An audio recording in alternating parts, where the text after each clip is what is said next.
Mental health cage. When your trauma responses become the problem and help becomes another trap. So the myth, people think mental health support is safe, that if you reach out you'll be helped, that the systems exist to heal you.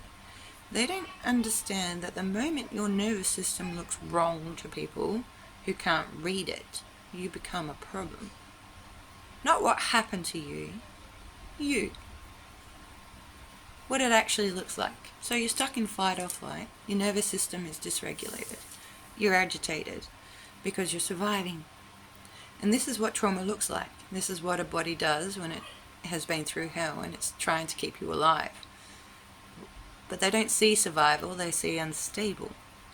They don't see a normal response to abnormal circumstances. They see mental health issues. They don't see someone processing trauma, they see someone who needs help. And when that help becomes a weapon, so you're told you need help by everyone. Friends say you're sick, you're delusional, you won't hurt. Family says that you have suicidal ideation because they read something they didn't understand. HR reads something private, something spiritual, something personal, and they can't decode it. So they decide you're a risk, and everyone believes HR, not you. Friends believe HR, family believes HR, the system believes HR. You were hurt, and now that you're being told that you're delusional for saying so.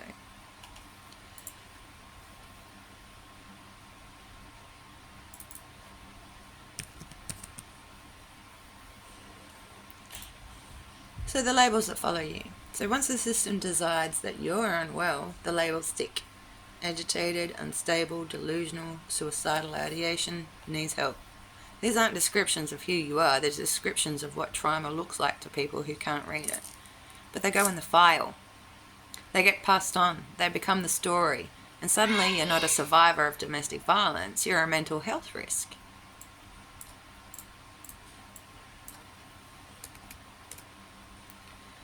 The gaslight loop. You say, I was raped. They say, you're delusional. You say, I'm not suicidal. I'm processing trauma. They say, you have suicidal ideation. You say, I'm agitated because I'm in fight or flight. They say, you need help. You say, I'm telling the truth. They say, you're putting your employment at risk. The more you try to explain, the more unstable you look. And the system decided what you are, and everything you do to fight that label confirms it. So they tell you you're under investigation. HR says no. So which is it? It doesn't matter. The damage is done, the fear is planted, the message is clear. We are watching you, we are assessing you, and we are deciding what you are. And you don't get a say. The difference between real help and the label. And here's the thing. You do have mental health support for you and for your kids because you've been through the ringer. But it's not for delusional disorders, it's for trauma. And these are the actual professionals, the ones trained to recognize what survival looks like. They aren't putting you in a box. They see what happened. They see a response.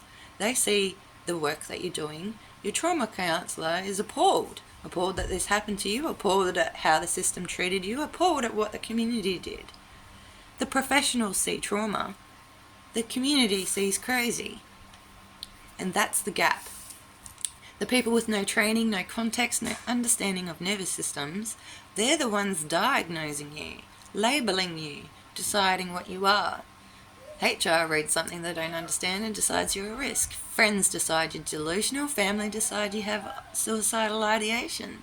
Meanwhile, your actual trauma counsellor, the one with the qualifications, the training and the expertise, is appalled about what's being done to you.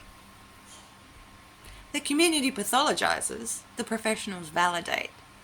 But the community speaks louder and the labels stick. And what they don't understand is that fight or flight is not mental illness, it's survival.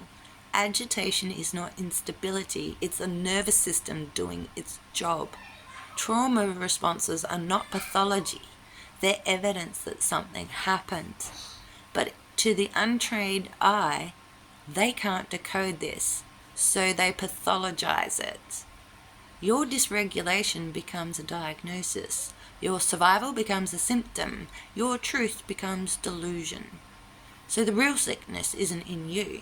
It's in a system that reads trauma as mental illness, treats survival responses as symptoms, believes HR over survivors, passes on labels without checking facts, calls you delusional for naming your rape, tells you you're suicidal when you're processing, and uses help as a threat.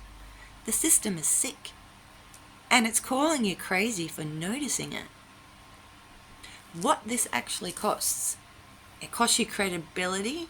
It costs, once you're labelled, everything you say is filtered with, she's unwell.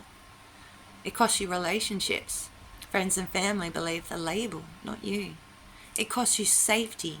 Your abuser can use the label against you, in court, in custody, in the community. It costs you to access actual help, because now the help feels like a trap. And it costs you your voice, because the more you try to speak, the more unstable you sound. The cage is complete. You can't name what happened to you without being pathologized by it. The question: if a woman is raped and her nervous system responds exactly as it should, hypervigilance, agitation, fear, fight or flight, and the community looks at her and says she's mentally unwell, she needs help, she's delusional, who is sick? Her or the community that can't recognize survival when it sees it? And how is this mental health? And this is how the mental health system gets you killed. Not with violence, with labels. The labels that say you're delusional, so no one believes you when you say you're in danger. The label that says you're unstable, so your abuser looks calm and credible by comparison. The label that says you need help, so your agency is stripped and decisions are made without you. The label that follows you into court, into custody hearings, into child protection. One woman dies every 9 days in Australia from domestic violence, while everyone is busy painting her as mentally unstable. Not a single one asked if she was safe. They asked if she was suicidal. They asked if she was delusional. They asked if she needed help. No one asked if he was dangerous.